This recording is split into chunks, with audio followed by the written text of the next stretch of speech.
Hey there, I am back with another deck review. And today, going to be looking at the Legend of Sleepy Hollow playing cards from Derek McKee of Pure Imagination Projects. Now, it's a really appropriate deck to look at since it is Halloween. But this deck, as the name suggests, is inspired by the 1820 Washington Irving short story, The Legend of Sleepy Hollow. It's the story of Ichabod Crane and the famous Headless Horseman. Let's take a look at it, see how it came to life in this deck. So starting with the tuck, it's a pretty standard finish to the tuck case, glossy finish, no embossing, no foiling or anything like that. Features not a metallic ink, but more of kind of a tan, almost gold looking ink and white on a black tuck. It says The Legend of Sleepy Hollow playing cards in cursive, as well as this really nice calligraphy in the center. And then has a ton of intricate detail work filling out the rest of the background, including all this vine work almost sprouting out of the letters in the center, and then a really nice intricate border going all the way around, including lots of little flourishes through there. So that's the front of the tuck case. On the sides, you've got The Legend of Sleepy Hollow, featuring a pumpkin and a bat. And then on the other side, same thing, Legend of Sleepy Hollow, but this time featuring an owl and the skull up here. The bottom has your ad copy for Derek McKee, as well as a nod, of course, to Washington Irving and the short story that inspired this. And then on the back, you have a representation of the back of the cards that we're going to take a look at in a second. You do have a little bit of printing on the interior flap here. So you got Sleepy Hollow, and the top it says Sleepy Hollow as well. You have this SH emblem there in the center, and then just little bits of vines coming out of this Sleepy Hollow as well. And then black inner flaps here, and nothing printed on the inside. So that's the tuck case. Nice design. I think it could have been certainly enhanced quite heavily with just the use of some embossing or even just a more metallic ink or some foiling. I think would have made this look really, really nice, but not a bad design to the tuck case as it is. So that's the tuck. Let's look at the cards, starting with the back design. And here it is. So it's a black background with all more of that tan, almost gold looking. Again, it's not, I don't believe it's a gold metallic ink, but it almost has that look to it. Features a reflected image, so you got a two-way back design, always nice. And the primary feature here is going to be the Headless Horseman himself. So you can see him riding on his horse there as it rears up, and he's got his arm cocked up here with the axe in hand. A really cool image. You've got these swirls of, it looks a little bit like fingerprints or like wind blowing around the horse there as well. And then the rest of it is filled with just super fine details with leaf work and vine work all the way through. You're going to see that level of detail that goes all the way through. Featured in the middle of it, you do have a few recognizable symbols, including the pumpkin here, the skull, as well as that SH emblem up there at the top.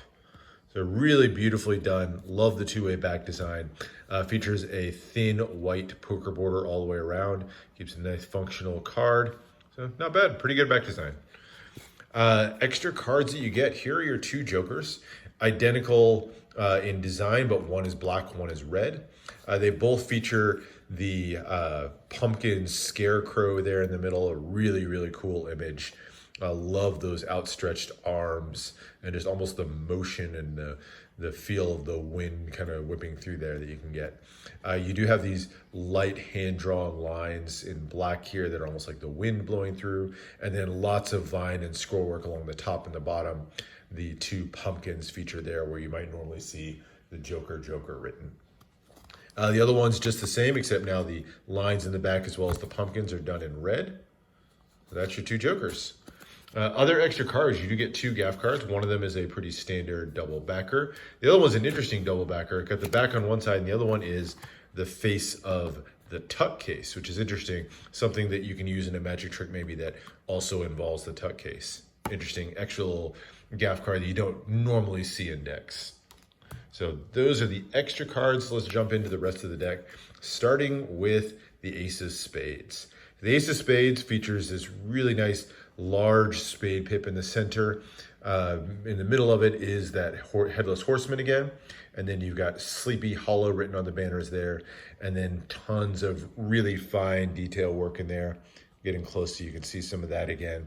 You've got the two skulls as well as the pumpkin down there, or the jack-o'-lantern, and then the SH emblem at the top.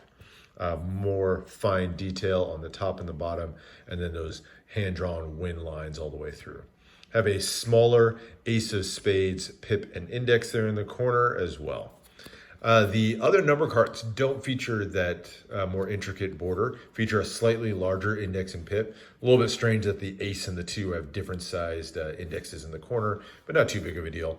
The spade pips are going to be in a pretty standard layout, and then you have those light lines giving it a little bit of an interesting extra note or extra texture on the cards themselves. Something almost looks like a little bit of a gray background if you hold it at a distance. Number cards are otherwise fairly standard as you go through. Get to the court cards, and you're going to feature 3 of the prominent characters from the story. So you have Ichabod Crane over here, who's the Connecticut schoolmaster, kind of the main focus, or the hero, I guess, if you will, of the short story. And see him there holding his lantern, a little bit of a scared look on his face. He's known for being very superstitious and is kind of wary of the stories he's heard of the Headless Horseman. Here, you've got his love interest, Katrina von Tassel, and you see her looking kind of pensive there in the center, more of those faint lines all the way around, and then you've got that scroll work going all the way around. And then the king, of course, features the Headless Horseman, and this one, instead of an axe, he's reared up with his head, or that jack-o'-lantern held up high in the air. Really beautiful image there. Love the extra line work, the scroll work on the top. I think they're a really beautiful set of courts. Really nicely done. The Ace of Diamonds and the rest of the diamond number cards, pretty much the same. Feature a really bright red, but pretty standard otherwise. And then when you get to the court card for the diamonds, they are the same 3 characters we just looked at, except now featuring, obviously, a lot more red. So one knock that I have on this deck, I wish they'd done a little bit more variation, but all 4 of the courts, as we jump over to the clubs, it's really the same 3 characters on all of them, just the different suits in the corner. I wish they'd done a little bit more. I don't know how many other characters there would be that they could use within the story, but they maybe could have given them, I don't know, extra poses or something to keep it interesting. So we'll go through the rest really quickly. There's your club cards, and then back to your heart courts, more of the same, and down through your hearts. So that's the deck. As far as handling, it's a USBCC deck, so you're going to be used to its handling, and it's going to be really nice. Fans, cuts, all that are going to be really, really good. What would I use the deck for? Well, it's a pretty functional deck you could use for most anything. Gameplay, magic, whatever. I think it's really going to fit well. Just because of the theme here with Sleepy Hollow, I think you could kind of use it in a way that would add ambiance to a magic trick. Really interesting for use in gameplay, and handles well, so it'd be great for cardistry as well. Not a bad deck overall. Wish they'd done more with the courts. Wish they'd done maybe a little bit more with the tuck with some embossing or something. I think it really could have given it some extra pop. But overall, it's a really nicely done deck. I love the style of the artwork. I think Derek McKee did a great job with this one. So definitely one worth checking out, despite the fact that it's definitely not a perfect deck. So hope you enjoyed that. Let me know if there's more decks that you're interested in seeing. Subscribe for more deck reviews and unboxings, and I'll see you for the next one.